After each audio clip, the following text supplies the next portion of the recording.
الحمد لله رب العالمين والعاقبة للمتقين والصلاة والسلام على رسوله النبي الكريم أما بعد فأعوذ بالله من الشيطان الرجيم بسم الله الرحمن الرحيم میرے محترم مسلمان بھائیوں بہنوں، آپ صلی اللہ علیہ وآلہ وسلم کو ہماری کوئی بھی تکلیف میں پڑنا، ہماری کوئی چھوٹی سی چھوٹی تکلیف بھی آپ صلی اللہ علیہ وآلہ وسلم کو چین سے بیٹھنے نہیں دیتی تھی۔ ایک مقدم آپ صلی اللہ علیہ وآلہ وسلم کے پاس آیا تو اس میں چور تھا، چور کے ہاتھ، ظاہری بات ہے عرب میں رواج تھا، ایک قانون بنا ہوا تھا کہ جو چوری کرے گا اس کے ہاتھ کاٹ دیے جائیں گے۔ تو آپ صلی اللہ علیہ وآلہ وسلم کے پاس ایک چور لایا گیا تو آپ صلی اللہ علیہ وآلہ وسلم نے اس کے ہاتھ کاٹنے کا حکم دیا۔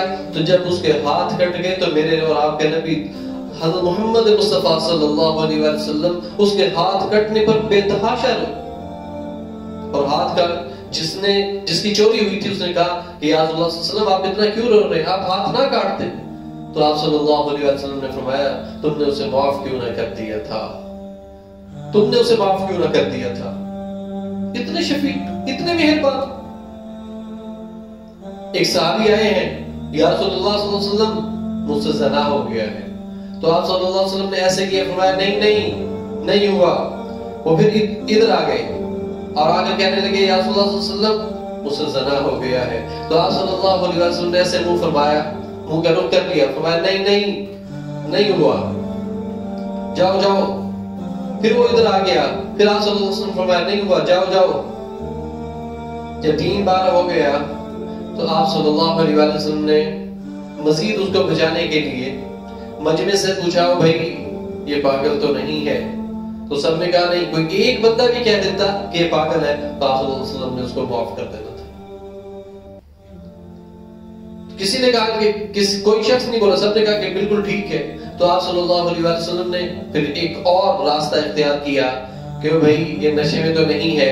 کوئی ایک صاحب یہ کہہ دیتا کہ نشے میں ہے تو آپ صلی اللہ علیہ وسلم اسے چھوڑ دیتے۔ تو لیکن سب نے کہا کہ نہیں یا رسول اللہ صلی اللہ علیہ وسلم یہ نشے میں نہیں ہے۔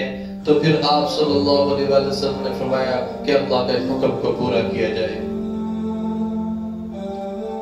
اللہ کے حکم کو پورا کیا جائے۔ اب یہ صحابی پہلے حضرت ابو بکر صدیق رضی اللہ تعالیٰ کے پاس گئے تھے کہ مجھ سے زنا ہوا ہے۔ تو حضرت ابو بکر صدیق رضی اللہ تعالیٰ نے فرمایا اللہ سے توبہ کرو، خاموش ہو جاؤ، اللہ سے توبہ کرو، اللہ غفور رحیم ہے۔ اس کے دل کو قرار نہ آیا تو پھر حضرت عمر فاروق رضی اللہ تعالیٰ کے پاس آیا اور آ کر پھر یہی کہا کہ اس سے زنا ہوا ہے۔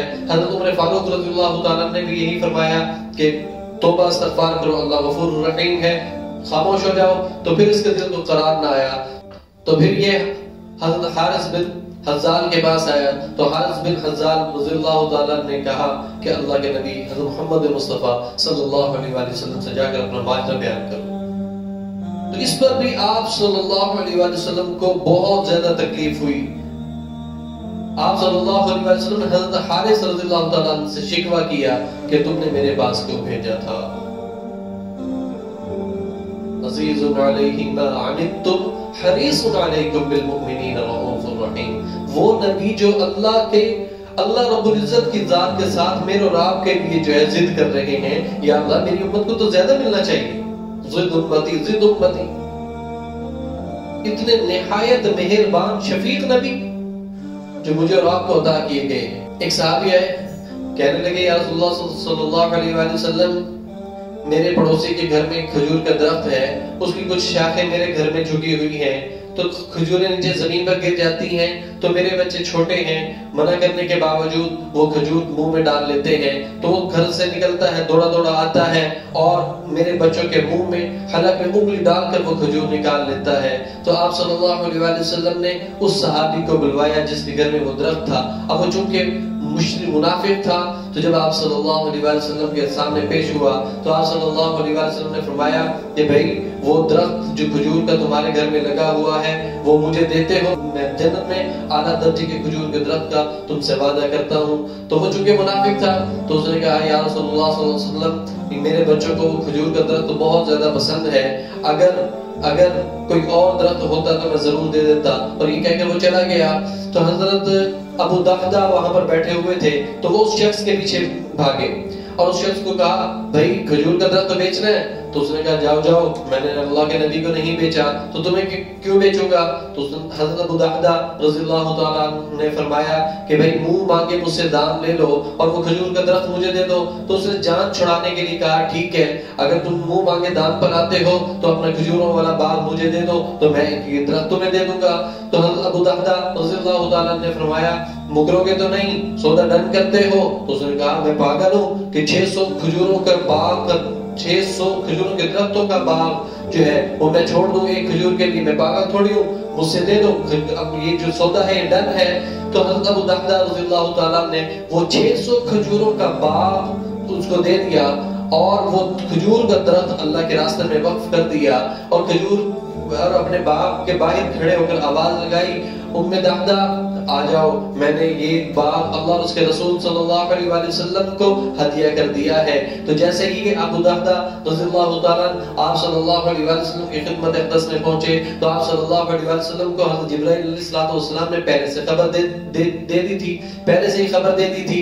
تو آپ صلی اللہ علیہ وآلہ وسلم نے فرمایا اے ابو دحدہ آج تمہارا میرا وہ سودا کینسل، یہ کھجور کے درخت والا، میں اب تمہیں جنت میں، میرے رب نے فرمایا ہے کہ ابو دحدہ کے لیے جنت میں کھجوروں کے باغات اور محلات کا اعلان کرتا ہوں۔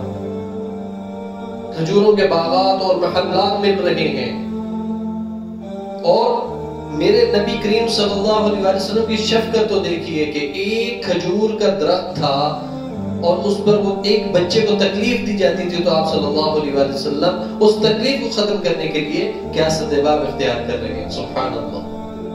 میرے مسلمان بھائیوں بہنوں،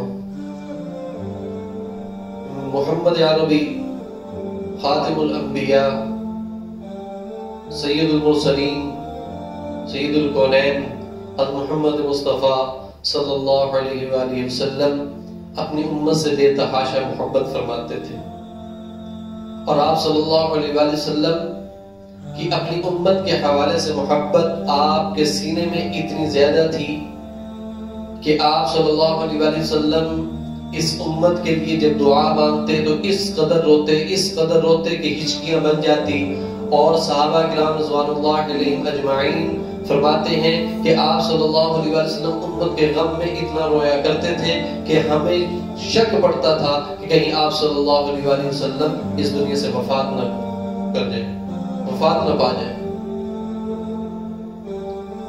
اور آپ صلی اللہ علیہ وسلم اس امت کے لیے اتنا زیادہ روئے ہیں کہ 1,24,000 کم و بیش انبیاء کرام علیہ السلام جو اس دنیا میں تشریف لائے ہیں ان کا رونا اکٹھا کر لیا جائے، اور امت محمدیہ کا رونا اکٹھا کر لیا جائے، ان تمام کا رونا ایک طرف رکھ دیا جائے، اور آپ صلی اللہ علیہ وسلم کے رونے کو ایک طرف رکھ دیا جائے تو آپ صلی اللہ علیہ وسلم کا رونا بڑھ جائے گا۔